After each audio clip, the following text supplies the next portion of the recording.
សម្រាប់សាច់រឿងទី1តាក់ទងជាមួយនឹងការធ្វើឃាតកម្មខ្លួនឯងថាអត្តឃាតចាការធ្វើអត្តឃាតខ្លួនឯងសម្រាប់ខ្លួនគិតខ្លីដោយសារតែរឿងតូចតាចមួយរឿងតាណាដើមតងចែបងតាក់ទងជាមួយនឹងម្ចាស់ដែលគាត់ជួបរឿងហ្នឹងហ្មងខ្ញុំក៏មានវីដេអូ record សលេងគាត់ដែរខ្ញុំនឹងព្យាយាមសុំបង director ដាក់នៅលើ screen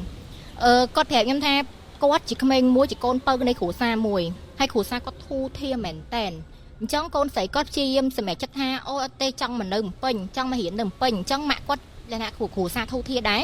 អញ្ចឹងទិញផ្ទះនៅភ្នំពេញឲ្យកូននៅទិញផ្ទះនៅភ្នំពេញឲ្យកូននៅហើយសូត្រមុនហៅអាចារ្យអីមកសូត្រមុនចូលនៅសែនធម្មតាផ្ទះយើងថ្មីបងអញ្ចឹងត្រូវសូត្រមុនចូលនៅធម្មតាគាត់នៅបន្ទប់ឋានឡើងទៅជោគអញ្ចឹងផ្ទះវិឡាភ្លុបងប្អូននៅឡើងទៅជាន់ទី1មានបន្ទប់មេគ្រួសារនៅក្រោមមួយហើយមានបន្ទប់ទល់មុខក្រោយនឹងគាត់ណាបន្ទប់ទល់មុខក្រោយនឹងបន្ទប់គាត់បន្ទប់មុខបន្ទប់ប៉ាម៉ាក់គាត់ប៉ុន្តែគាត់ជាកូនស្រីមួយដែលស្រឡាញ់ប៉ាម៉ាក់ខ្លាំងគេងសឹងថាគេងបែកអត់តាន់បានណាបងអាយុអត់តាន់18ទេអញ្ចឹងថ្ងៃមួយហ្នឹងគាត់មកគេងជាមួយប៉ាម៉ាក់គាត់គេងចំហៀងឆ្វេងអញ្ចឹងឲ្យប៉ាកដាកូនស្ដាំអញ្ចឹងហើយក្រែ1.8 ម៉ែត្ររៀងឆ្អៀតគ្នាដែរបងមនុស្ស3នាក់មកល្មមឆ្អៀតហ្មងនិយាយទៅគាត់ថាគាត់គេងធម្មតាអញ្ចឹងវឹបដាវកាត់ហ្មងអត់មានជើងទេកន្លែងហ្នឹងគាត់រៀងក៏សម្គាល់ដែរថាអូមែនជំនាញផ្ទះក៏មែនអីសង្ស័យខ្មោចគាត់អត់ហ៊ានបន្លាយខ្លួនឯងគាត់ថាគាត់គេងបាយមុខមកប៉ាគាត់វិញគេងបាយមកប៉ាគាត់វិញនឹងដាវវឹបខាងម៉ាក់គាត់វិញដាវវឹបខាងម៉ាក់គាត់វិញគាត់ថាអូអត់កើតទេគាត់និយាយក្នុងចិត្តហ៎បងគាត់និយាយក្នុងចិត្តខ្ញុំខ្លាចអញ្ចឹងកុំបន្លាចខ្ញុំគាត់ថាគាត់គេងបាយមកខាងអាបាយក្នុងប៉ាគាត់អញ្ចឹងឥឡូវបាយក្នុងមកក្រោយអញ្ចឹងណាវឹបដើរពីក្រោយអញ្ចឹងវិញដើរពីមុខគាត់អញ្ចឹងវិញ sorry បងប្អូនដើរពីមុខគាត់អញ្ចឹងវិញគាត់ថាអូមែនតើណាបងហើយគាត់ថាលើកនេះគាត់ប្រាប់ខ្ញុំណាបងលើកនេះសម្មែកចិត្តលើកចុងក្រោយឯងគេងផ្ងាឡើងលើអញ្ចឹងបងហើយមកអញ្ចឹងដើរមកលេងវាឡើងអញ្ចឹងអញ្ចឹងហ្មងវាឡើងអញ្ចឹងអញ្ចឹងវាឡើងអញ្ចឹងវាចាប់ដៃវាមានជើងវាចាប់ដៃវាឡើងវាហក់ឡើងអញ្ចឹងវាហក់ឡើងអញ្ចឹងហើយកូននោះថាគ្រាន់តែវាដើរដល់លើវាស្គប់មកកន្លែងវាបាយក្រោយងាកកមើលមកយើងហើយយើងពុកដេកចឹងបើគាត់មើលលើលើអញ្ចឹងបាយសម័យនៅពីលើអញ្ចឹងហើយវាបាយមុខមកលើយើងមកមើលយើងអញ្ចឹងគាត់ថាមើលមកទូនឹងទប់មកដល់ហ្មងចឹងដែរខ្ញុំភ្ញាក់ដែរខ្ញុំតន់ចឹងមើលនឹងសឹបមកអញ្ចឹងបងនៅត្រឹមចកេះខ្លួនគាត់ស្រែកវាស់មកម៉ាក់គាត់ដឹងដោយសារតែខ្ញុំសុំបើកវងកញ្ចក់តិចកូនហ្នឹងជាក្មេងមួយដែលភ្នែកគាត់មើលឃើញអរូបហ្មងរិស័យគាត់មើលឃើញអរូបតាំងពីកណ្ដោតមកអញ្ចឹងហ្មងអញ្ចឹងតាក់តងរឿងអញ្ចឹងគាត់ឃើញហើយម៉ាក់ប៉ាគាត់អត់សូវបដ ாய் គាត់ទៅណាឆ្ងាយពីទ្រូងទេដោយសារឯកូនហ្នឹងងាកទៅនេះគេចូលងាកទៅនោះគេចូលអញ្ចឹងហ៎បងមានថារិស័យគាត់ដាក់មែនតើតែពេលអញ្ចឹងគាត់ថាមកត្រឹមចកេះគាត់ធ្លាក់មកពីលើពីដានមកអញ្ចឹងមកត្រឹមចកេះគាត់អញ្ចឹងគាត់ស្រែកវ៉ាម៉ាក់គាត់ទេហៅបងស្រីដែលត្រូវជាបងថ្លៃខ្ញុំទេហៅមកអញ្ចឹងទៅហើយបានសួរតាណាដើមតងថ្ងៃស្អែកឡើងសួរតាណាដើមតងតែខ្ញុំសុំបើវងកញ្ចក់ឲ្យបងប្អូនព្រោះបន្តិចគាត់ថាពេលដែលគាត់ស្លាប់ហ្នឹងគាត់ចូលទៅក្នុងយល់ស័ព្ទហ្នឹងជួបម្នាក់ស្រីហ្នឹងស្អាតបងប្អូនសម័យស្អាតសក់គាត់ត្រង់ឯងដូចសក់យើងគៀបហ្នឹងត្រឹមចកេះអញ្ចឹងហើយពេលអាវវាក្របថប់យើងបងអាវវាក្លៀកហើយមានគុជខ្យងមួយជាឡែវពីមុខអញ្ចឹងហើយខោជើងប៉ាត់ខ្មៅវែងបងខ្ពស់ស្អាតកញ្ចក់គាត់ឡើងវែងអញ្ចឹងកញ្ចក់ស្អាតបងនោះស្អាតមែនតើស្រីស្អាតហ្មងនិយាយមួយម៉ាត់ស្រីស្អាតហ្មងហើយចូលក្នុងយល់ស័ព្ទស្រែកមកមិននៅនឹងអត់ប្រាប់អញមិននៅនឹងអត់សួរអញមកអញ្ចឹងគាត់ថាស្រែកក្នុងយល់ស័ព្ទអីគាត់អញ្ចឹងហ្មងមិននៅនឹងអត់ប្រាប់អញអាណាឲ្យមកប្រៀបអញ្ចឹងហ៎បងហើយក្នុងយល់ស័ព្ទហ្នឹងគាត់ប្រាប់ទៀតបងខ្ញុំខ្លាចឥឡូវបងឯងប្រាប់ខ្ញុំមកបងឯងណាគេអញនឹងយួរនឹងបន្ទប់អញតែអញ្ចឹងហ៎បងហើយថាអញស្អប់មនុស្សប្រុសហ៎ដោយសារប៉ាគាត់គេងហ្នឹងអញស្អប់មនុស្សប្រុសហ៎មិនយកមនុស្សប្រុសមកដេកហ្នឹងអញ្ចឹងហ៎បងដល់ពេលគាត់សួរឥឡូវបងឯងនិយាយមួយខ្ញុំឲ្យស្រួលវិញក្នុងយល់ស័ព្ទហ្នឹងគាត់ប្រាប់ថាបងឯងនិយាយមួយខ្ញុំឲ្យស្រួលវិញថាឥឡូវបងឯងហេតុអីបានស្លាប់ហើយបងឯងថាបងឯងម្ចាស់បន្ទប់មានន័យថាមិនបងឯងជាអ្នកណាយប្រកាសបើជាជំនាញផ្ទះឬក៏មិនតែគាត់និយាយប្រាប់ខ្ញុំថាគាត់មិនសម័យថាជំនាញផ្ទះណាស្អាតអញ្ចឹងគាត់អត់សម័យថាជំនាញផ្ទះណាស្អាតអញ្ចឹងទេហើយគាត់ថាពេលហ្នឹងចូលទៅក្នុងយល់ស័ព្ទហ្នឹងអញ្ចឹងបងដូចយើងពងថតអញ្ចឹងអង្គុយអញ្ចឹងម្នាក់ស្រីហ្នឹងអង្គុយអញ្ចឹងគាត់បាយរត់មករកគាត់ហ្មងគាត់ឈរអញ្ចឹងហើយគាត់ព្យាយាមទប់អារម្មណ៍ខ្លួនឯងកូនហ្នឹងគាត់ថាគាត់ទប់អារម្មណ៍ខ្លួនឯងគាត់សួរគាត់ថាបងអត់ចង់បន្លាចហែងទេតែបងស្អប់មនុស្សប្រុសតាណាដើមតងឥឡូវបងឯងប្រាប់ខ្ញុំឲ្យស្រួលមកបើសិនជាបងឯងស្លាប់ដោយសារមូលហេតុអីខ្ញុំ ធ្វើបនឧទ្ទិសកុសលឲ្យខ្ញុំជួយបញ្ជូនបងឯងទៅចាប់ជាតិអីអញ្ចឹងទៅឧទ្ទិសឲ្យបងចាប់ជាតិគាត់ថាអូនអើយបងស្លាប់ដោយសារមានមនុស្សប្រុសម្នាក់គាត់ស្រឡាញ់បងជាសង្សារគាត់មានគ្រួសារហើយតែគាត់យកបងមកនៅផ្ទះនឹងយកបងមកនៅផ្ទះនឹងហើយគាត់ប្រើប្រាស់បងហើយគាត់ទុកបងនៅនឹងឲ្យបងចាំផ្ទះពេលណាគេត្រូវការក៏គេមកពេលណាគេអស់ចិត្តក៏គេទៅពេលណាប្រពន្ធគេទេហើយក៏គេទៅយើងអត់មានសិទ្ធិហាមគេទេនៅក្នុងផ្ទះនឹងថ្ងៃមួយបងចង់បែកគ្នាប៉ុន្តែគាត់អត់ព្រមបែកមួយបងគម្រាមបងបើបែកគាត់សម្លាប់បងតែពេលអញ្ចឹងគាត់ពិបាកចិត្តពេកគាត់ក៏លេបថ្នាំសម្លាប់ខ្លួនលេបថ្នាំសម្លាប់ខ្លួនក្នុងបន្ទប់ហ្នឹងលេបថ្នាំសម្លាប់ខ្លួនក្នុងបន្ទប់ហ្នឹងហើយដើមហេតុបន្តរហូតទៅសាច់ញាតិគាត់មកពីខេត្តហ៎បងអញ្ចឹងម៉ាក់ប៉ាគាត់រកសពអត់ឃើញបាត់ទៅនឹងកូនដល់រងថ្ងៃបាត់ទៅនឹងកូនដល់រងថ្ងៃហើយតិចទៀតខ្ញុំនឹងប្រាប់បងប្អូនថាហេតុអីបានម៉ាក់ប៉ាគាត់អត់ដឹងហើយបាត់ទៅនឹងកូនដល់រងថ្ងៃចឹងមានន័យថាឥឡូវហ្នឹងបច្ចុប្បន្នកាលហ្នឹងម៉ាក់ប៉ាគាត់ក៏អត់ទាន់ដឹងថាគាត់បានស្លាប់ហើយដែរចាប់ជាដឹងហើយបងព្រោះអីអ៊ំដែលជាម៉ាក់របស់កូនហ្នឹងគាត់ចាប់ផ្ដើមស្វែងរកសាច់ញាតិឲ្យអញ្ចឹងហ៎បងគាត់ព្យាយាមរកសាច់ញាតិឲ្យព្រោះអីយើងទៅសួរគេអញ្ចឹងទៅថាឥឡូវម្ចាស់មុនហ្នឹងឈ្មោះអីអញ្ចឹងគេប្រាប់អញ្ចឹងណាបងព្យាយាមរកសាច់ញាតិតាមហ្នឹងទៅរកតំណែងតាមហ្នឹងទៅប៉ុន្តែគ្រាន់ថានៅពេលដែលគាត់និយាយអញ្ចឹងហើយគាត់ក៏ភាំងបាត់ពីយោស័ព្ទហ្នឹងមកគាត់ថាមានស្អីស្រូបគាត់ម៉ាំងមកដល់មានណាគ្រូគេពងតងប្រឡឹងមកវិញណាគ្រូគេពងតងប្រឡឹងមកវិញព្រោះម៉ាក់គាត់ឲ្យបងស្រីតែខ្ញុំនិយាយថាបងថ្លៃខ្ញុំហ្នឹងណាតាក់តងទៅគ្រូភ្លាមក៏ដាយប់ហ្មងឲ្យជួយព្រោះដឹងថាកូនហ្នឹងគេចូលទៀតហើយកូនហ្នឹងមានរឿងអីទៀតហើយអញ្ចឹងតងប្រឡឹងកូនហ្នឹងមកវិញមកវឹបកូនហ្នឹងមកវឹបបកាច់ហ្មងកូនហ្នឹងមកវឹបបកាច់ហ្មងហើយម៉ាក់គាត់លែងហ៊ានទុកគាត់នៅហ្នឹងទៀតហើយម៉ាក់គាត់សុំមកអានេះកូនហ្នឹងអោបអញ្ចឹងអោបធុងអញ្ចឹងខ្លាចហ៎បងចុះកូនបងខ្លាចអញ្ចឹងតែពេលស្អែកឡើងសួរកូនហ្នឹងទៅក៏កូននឹងប្រាប់តាណាដើមតងអ្នកផ្ទះគាត់ជឿទៀតមកតោះអ្នកផ្ទះគាត់ថាគាត់ឈួតអ្នកផ្ទះគាត់ជឿគាត់ទេអ្នកផ្ទះគាត់ជឿគាត់ទេរហូតតសប្ថ្ងៃម៉ាក់ប៉ាមានថ្ងៃមួយបងប្រុសគាត់ក៏មកនៅដែរអញ្ចឹងគាត់នៅពីអ្នកបងប្អូនហើយម៉ាក់ថាហែងមើលប្អូនផងហែងអាសាមើលប្អូនផងកុំទៅណាដាច់យប់ឬក៏ហែងទៅណាអីយប់ជ្រៅទុកប្អូននៅម្នាក់ឯងណាមើលប្អូនចាក់សោផ្ទះស្រួលបួលម៉ាក់ប៉ាក៏ទៅខេត្តវិញក៏នៅខេត្តដែរបងម៉ាក់ប៉ាទៅខេត្តវិញអញ្ចឹងប្អូននៅរៀនពេញធម្មតាហើយអាផ្ទះទល់មុខគាត់ហ្នឹងកូនហ្នឹងគេមកនៅយូរហើយតាំងពីបុកគ្រឹះបរិយមកដំបងអញ្ចឹងកូនហ្នឹងគេអាផ្ទះតូនមុខហ្នឹងគេលក់ចាព្រួយយាយគេលក់ចាព្រួយហើយកូនហ្នឹងកូនស្រីដែលខ្ញុំពងនិយាយហ្នឹងណាប្អូនហ្នឹងគាត់ទៅរៀននៅសាលាគេហៅសាលាឯកជនមួយនៅក្នុងច្បារអំពើយើងហ្នឹងក៏ជួបមួយកូននៃតូនមុខផ្ទះហ្នឹងរៀនថ្នាក់មួយគ្នាក៏រាប់អានគ្នាដឹកម៉ូតូជូនគ្នាទៅរៀនទៅមកមានថាដូច best friend ហ្មងយូរទៅបងនៅតូនមុខគ្នាហើយថ្ងៃមួយគាត់ក៏សម្រេចចិត្តថាហៅកូនហ្នឹងទៅអង្គុយកាហ្វេក្នុងហ្នឹងហើយសួរតាណាដើមតងសួរថាបើសិនជាយើងរាប់អានគ្នាហែងប្រាប់អញមើលថាតើផ្ទះហ្នឹងមុនអញមកនៅពេលណាគេនៅអត់ថាមានតាដំបងឃើញមានពីរអ្នកបងប្រុសបងស្រីប្តីប្រពន្ធគ្នាហ្នឹងគាត់នៅហើយអាសាឃើញបងប្រុសហ្នឹងចេញចូលតែបងស្រីនោះដូចមិនដែរឃើញគេចេញពីផ្ទះហេយូរឃើញមហាកៅអៅមកផ្ទះម្ដងអញ្ចឹងទៅអត់ងាយចេញពីផ្ទះហេហើយឃើញអាសាឆ្លុះគ្នាប៉ុន្តែអ្នកចិត្តខាងគេហ៊ានលូកដៃព្រោះរឿងគ្រួសារគេចង់អត់ហ៊ានលូកដៃទេតែដល់ពេលមករយៈធំមុនហែងមកនៅប្រហែលជាកន្លះឆ្នាំមួយឆ្នាំហ្នឹងឃើញបងប្រុសហ្នឹងហើយវ៉ាន់ចេញទៅជីឡានទៅបាត់ឲ្យបងស្រីហ្នឹងក៏មិនដឹងទៅណាអត់ដែរឃើញចេញពីផ្ទះសោះចុះយាយគាត់លួចចាប់ព្រួយនៅហ្នឹងហ៎បងថាអត់ដែរឃើញចេញពីផ្ទះទៅណាសោះនៅក្នុងផ្ទះនោះរហូតដល់ហែងមកនៅហ្នឹងមិនដឹងថាបងទៅណាទៀតមិនដែរឃើញចេញពីផ្ទះគាត់ទៅតាមណាចេះញ៉ោះគ្នានិយាយនេះលេងអញ្ចឹងហ៎បងដល់ពេលហើយក៏កូនស្រីហ្នឹងវាថាអូអញ្ចឹងវាដឹងហើយវាដឹងថាបងហ្នឹងថៃហីបងហ្នឹងណាគេហីវាទៅផ្ទះវិញចូលក្នុងបន្ទប់វាចាក់សោហើយវានិយាយវាខ្លាហានហ្មងវានិយាយឥឡូវបងឯងមកអង្គុយទល់មុខខ្ញុំហើយនិយាយមួយខ្ញុំមកតើបងឯងណាគេយើងនៅមួយគ្នាបានកូននឹងថាអត់ឃើញអីទេតែឃើញក្នុងកញ្ចក់អត់ឃើញអីទាំងអស់គួយចឹងអត់ឃើញទាំងអស់កញ្ចក់នៅហ្នឹងឃើញក្នុងកញ្ចក់ហ្នឹងឃើញក្នុងកញ្ចក់ហ្នឹងអត់ឃើញគាត់នឹងក្រៅឯងថាឥឡូវទីហោថាយើងពងអង្គុយចឹងតែនេះកញ្ចក់អញ្ចឹងមើលកញ្ចក់គឺឃើញគាត់តែមើលក្នុងពេញបន្ទប់អត់ឃើញគាត់ទេហើយអង្គុយនិយាយវីដេអូខលមួយគ្នាតែពងអង្គុយធ្វើអីហ៎សិតសក់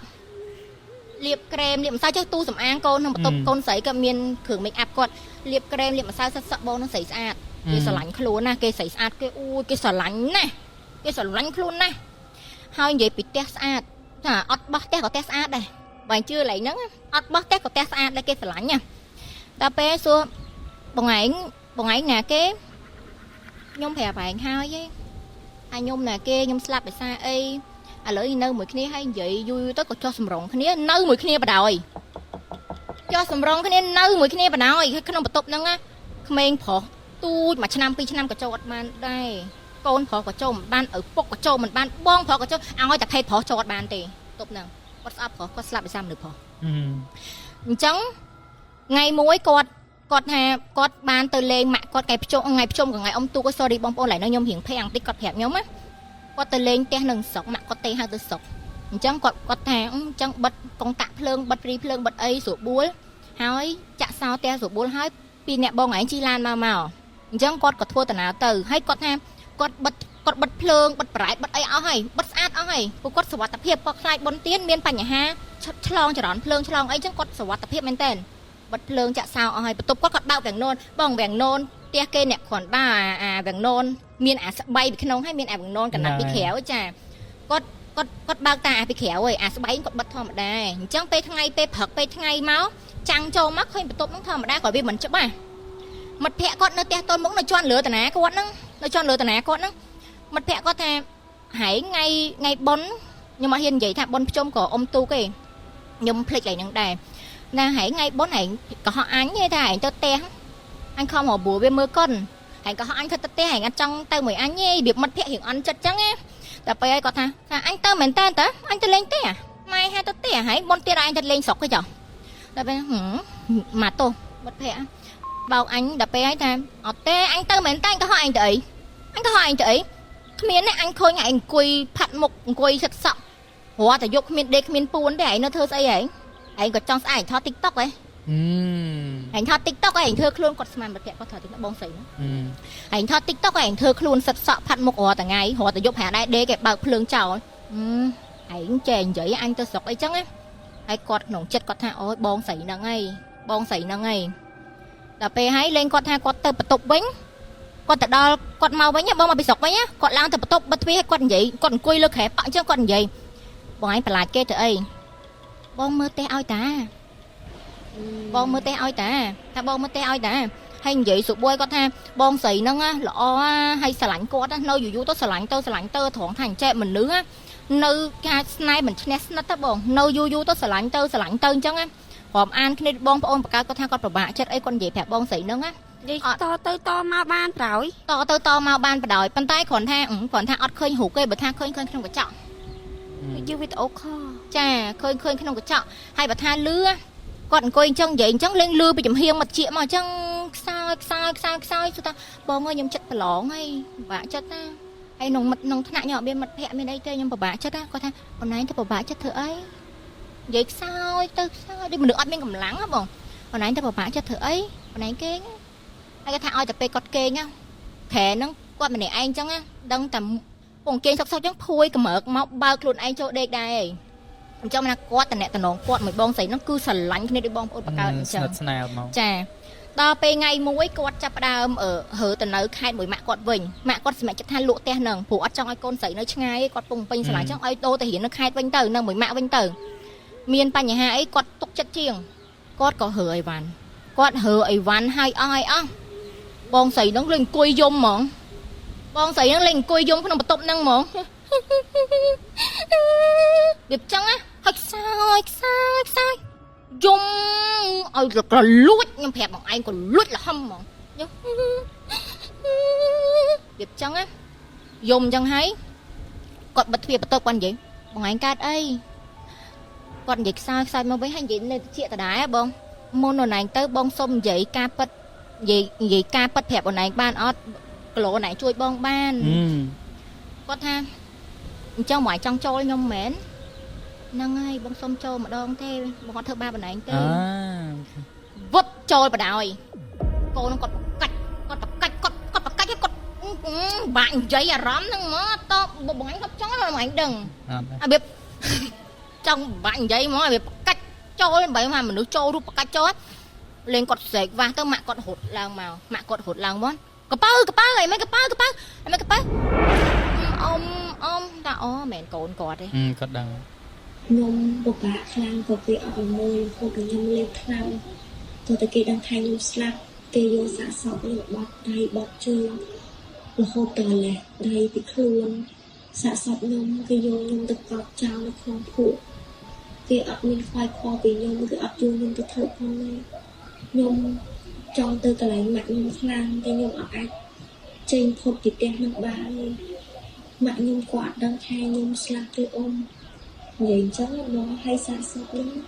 គឺថាសាកសពគាត់ហ្នឹងបាក់ដៃអានេះដៃសំទាំងស្បែកជក់ខ្លួនឯងមិនថាមាត់ដៃទៅក្មួយចឹងឲ្យយកគាត់ទៅកប់នៅក្នុងភក់ធប់នៅណាកន្លែងណាកន្លែងដុំផ្លូវអាកន្លែងគេទុកចោលអាមកវាលកាចំនួនហ្នឹង2022គេធ្វើបាបខ្ញុំមកអ៊ំគេវាយខ្ញុំហើយគេរកសម្លាប់ខ្ញុំនៅមួយគេដូចគាត់និយាយប្រាប់កូននឹងអញ្ចឹងគេប្រើប្រាស់ខ្ញុំហើយគេទុកខ្ញុំនៅនឹងគេមានប្រពន្ធពេលណាគេត្រូវការក៏គេមកពេលណាប្រពន្ធគេហៅក៏គេទៅគេឲ្យខ្ញុំទៅណាតែអ៊ំរាល់ថ្ងៃហ្នឹងម៉ាក់ប៉ាខ្ញុំក៏អត់ដឹងថាខ្ញុំនៅណាដែរខ្ញុំអាណិតម៉ាក់ប៉ាខ្ញុំណាតែខ្ញុំចេញពីផ្ទះហ្នឹងអត់រួចអ៊ំគាត់សម្លាប់ខ្លួនបលឹងគាត់នៅបងប្អូនណាមនុស្សដែលសម្លាប់ខ្លួនណាងាប់ណានៅនឹងគ្មានទៅណាទេហើយមិនឲ្យបងប្អូនមកតងហៅទៅ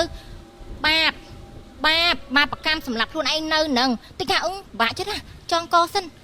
ចង់នៅនឹងដល់ម៉ោងទៅទៀតបាក់ចិត្តណាលេបថ្នាំអាដៃសិនដល់ម៉ោងធ្វើទៀតមនុស្សអញ្ចឹងបងសម្លាប់ខ្លួនណារាប់លើហ្នឹងដល់ពេលហើយខ្ញុំបាក់ចិត្តណាអ៊ំសម្លាប់ខ្លួនទៅខ្ញុំលេបថ្នាំហើយថាចាំម៉ាក់ប៉ាឯងដឹងអត់ម៉ាក់ប៉ាខ្ញុំអត់ដឹងទេអ៊ំខ្ញុំមិនអត់ម៉ាក់ខ្ញុំខ្ញុំដឹងខ្ញុំលឺសលេងម៉ាក់ខ្ញុំយំរាល់ថ្ងៃគាត់លឺសលេងម៉ាក់គាត់យំពេញជាអស់ថ្ងៃតែគាត់ទៅរកម៉ាក់គាត់រួចចេញពីផ្ទះហ្នឹងអត់រួចទេអញ្ចឹងថាឥឡូវអ៊ំចង់ឲ្យអ៊ំធ្វើម៉េចអ៊ំឯងជួយទៅយកសពខ្ញុំតិចមកសួរសពឯងណាសពខ្ញុំនៅអ៊ំឥឡូវឯងនាំអ៊ំទៅហ្មងអញ្ចឹងណាខ្ញុំទៅចេញពីផ្ទះហ្នឹងអត់រួចទេអ៊ំឯងតកាយរកមើលទៅគេកប់ខ្ញុំគៀនបន្លាយហើយសួរថាមិនបានសុកសពហែងទៅដល់អាមួយហ្នឹងវាខ្ញុំឆ្លុះគ្នាមួយវាខ្ញុំទេទៅវាអត់លើកទូរស័ព្ទខ្ញុំទេខ្ញុំក៏លេបថ្នាំសម្លាប់ខ្លួនខ្ញុំនឹកគេខ្ញុំចង់ជួបគេពេលដែលគេមកគេអត់ខ្វល់ពីខ្ញុំទេអ៊ំគេអត់យំស្ដាយខ្ញុំទៀតគេយកជើងធាក់ខ្ញុំគេថាខ្ញុំហ្នឹងវាធ្វើពុតដេកអីអញ្ចឹងគេយកជើងធាក់ខ្ញុំតែពេលខ្ញុំអត់ងឹកគេមកស្ទាបទៅហាមឃើញខ្ញុំងាប់គេយកខ្ញុំហ្នឹងដាក់ចូលថង់ខ្មៅអ៊ំហើយគេរុញខ្ញុំចូលក្នុងឡានហើយគេទម្លាក់ខ្ញុំកប់ទៅក្នុងហ្នឹងអ៊ំមកជួយទៅរកសពខ្ញុំមករហងៃសពខ្ញុំមកលួយអ៊ំមើលគេធ្វើបាបខ្ញុំណាហើយថាឥឡូវហែងបើហែងអត់ដឹងថាសពហែងណាអ៊ំទៅរកមិនរួចអ៊ំមើលជួយខ្ញុំផងគាត់អ៊ំជួយខ្ញុំកូននៅបកាច់មកវិញអញ្ចឹងណាម៉ាក់គាត់ក៏សម្រេចចិត្តថាមុនរើចាញ់ហៅអាចារ្យមកគេមានរៀបពិធីគេយកដើមចេកបងយកដើមចេកមកធ្វើជារូបមនុស្សហើយប្រាប់ឈ្មោះទៀតដូចឈ្មោះនីកាក៏ស្រីតាខ្ញុំភ្លេចអីតែប្រាប់ឈ្មោះទៀតឲ្យហៅឈ្មោះខ្ញុំអត់ហ៊ាននិយាយព្រោះខ្ញុំអត់ច្បាស់ឈ្មោះគាត់ពេញខ្ញុំអត់ហ៊ាននិយាយណាបងតែគាត់ណាប្រាប់ឈ្មោះពេញទៀតអញ្ចឹងតែអត់ដឹងថ្ងៃខែឆ្នាំកណៅទេដឹងតែប្រាប់ឈ្មោះអញ្ចឹងអាចារ្យគេយកដើមចេកមកធ្វើជាមនុស្សហើយគេទៅសេឈ្មោះណាហើយគេចាគេតងគេធ្វើតុងប្រឡឹងអញ្ចឹងហើយគេដូចហែសពអញ្ចឹងគេមានកណាត់សមួយគេហូបគេហែចេញទៅដូចហែសពអញ្ចឹងក្បួនហ្នឹងខ្ញុំអត់ហ៊ាននិយាយព្រោះខ្ញុំអត់ច្បាស់តែដឹងតែកូនហ្នឹងប្រាប់មកអញ្ចឹងតែគេដូចហែសពគេធ្វើពិធីសូត្រមន្តនិយាយទៅដូចបុណ្យសពយើងអញ្ចឹងតែគ្រាន់ថានេះគេធ្វើក្នុងផ្ទះគេសូត្រមន្តអីតិចតួចទេព្រោះព្រមដើមចេកហ្នឹងតិចតួចដូចសពយើងអញ្ចឹងតែហើយតក៏ថាបាត់បងស្រីនឹងឆឹងហើយក៏ខ្ញុំសួរកូននឹងថាហើយចុះដែរជួបបងនឹងទៀតអត់ថាអត់ទេប៉ុន្តែបងថ្លៃខ្ញុំជួបបងថ្លៃគាត់ជួបត្រូវជាបងថ្លៃរបស់ប្តីខ្ញុំនេះនឹងបងថ្លៃខ្ញុំដែរបងថ្លៃខ្ញុំជួបសួរថាជួបមិនគាត់ក៏និយាយថាពេលដែលហៀគេគាត់ភ្លេចកាបូបគាត់របៀបឆ្លេឆ្លាគាត់គាត់រើអីវ៉ាន់ចុះបើឃើញប្អូនប្រកាច់ចឹងផងអីផងគាត់ភ័យបើគាត់ខ្លាចខ្មោចចុះគាត់ឆ្លេឆ្លាអីទៅសិតអីដែរគាត់ឆ្លេឆ្លាគាត់រៀបអីវ៉ាន់រៀបអីគាត់ឡើងគាត់ទៅយកកាបូបម្លាកភ្លេចនេះងាកភ្លេចនោះឲ្យគាត់គេអាបន្ទប់ទល់មុខហ្នឹងគាត់រត់ឡើងទៅលើវិញគ្រាន់បងយើងឡើងចដើទៅអញ្ចឹងបន្ទប់មេគ្រួសារជាប់ចដើហើយដើរមិនតិចឡើងចដើចេះអាមុខចដើមានបន្ទប់កូនទូចទល់មុខអញ្ចឹងណាបងហ្នឹង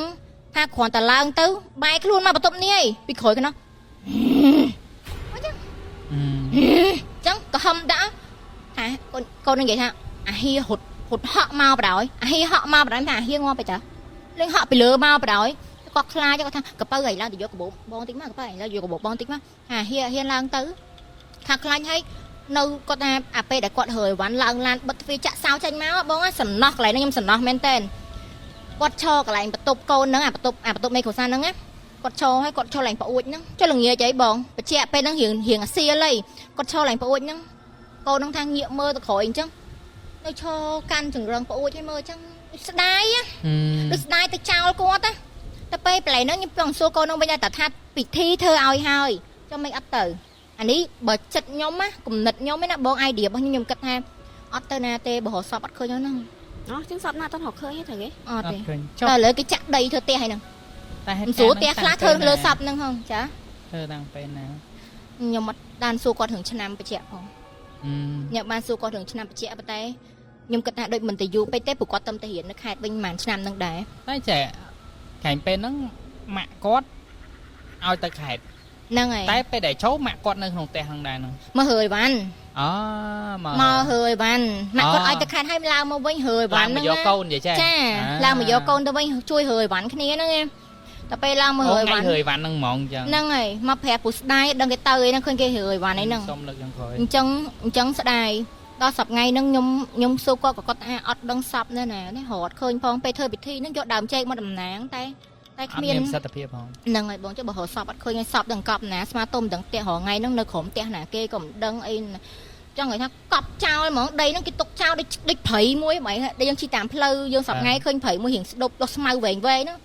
នៅហ្នឹងចឹងណាស្មាទុំមិនដឹងពីណាកាលជំនាន់ហ្នឹងឆ្នាំហ្នឹងដឹងពីណាគេទៅបត់ជើងតូចអីបត់ជើងតូចចំសពអីហ្នឹងអស់តោះហើយតែខ្ញុំគិតថាអីបើវិញ្ញាណគាត់នៅនេះហ្នឹងបងហើយតែសង្វេកបងឯងយល់ថាអាមនុស្សស្រឡាញ់ហើយស្រឡាញ់គ្នាមកត្រូវការគ្នាតើពេលអស់ចិត្តមួយគ្នាទាត់គ្នាចោល